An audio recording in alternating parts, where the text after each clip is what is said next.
In Old Testament Hebrew, the word for slave is ebed. Unlike doulos in the Greek, which always means slave, ebed is more complex.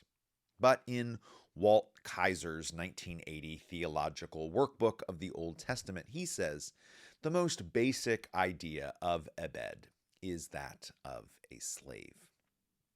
The word ebed shows up in the Old Testament 799 times as a noun and 290 times as a verb. But the King James Version never once translates ebed as slave. Rather, it uses servant or manservant every single time. However, in antiquity, there was a Greek translation of the Old Testament called the Septuagint or the LXX. It is the version of the Hebrew Scriptures that the first Christians used almost exclusively. They read, and Jesus read, the Old Testament in Greek. The Septuagint translates ebed as doulos over 400 times. So the Septuagint's translators knew that ebed truly meant slave in at least half of its uses. The Old Testament talks about slaves. It talks about the liberation of slaves, and it regulates chattel slavery.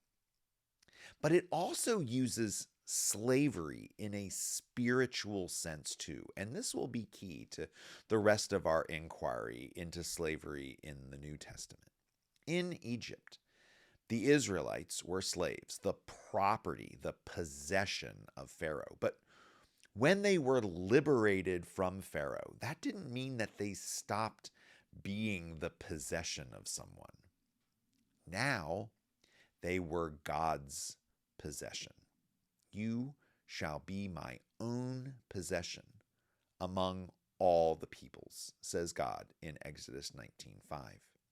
In Leviticus 25:55, God is talking about the eventual freeing of Israelites who had to sell themselves into temporary slavery in order to pay back debts. God says, because the Israelites are my slaves, they're my slaves whom I got out of the country of Egypt. Israelite slaves can't be permanent slaves to other slaveholders because God is their possessor. They are God's property.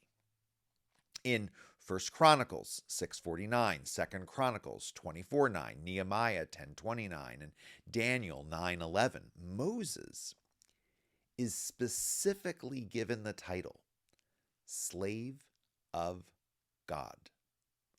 This might be a little jarring, given the fact that Moses is the one who God tapped to free people from slavery. Moses, the agent of liberation, being called a slave himself, it's kind of crazy until you realize that being a slave of God is the spiritual state of being God's subject.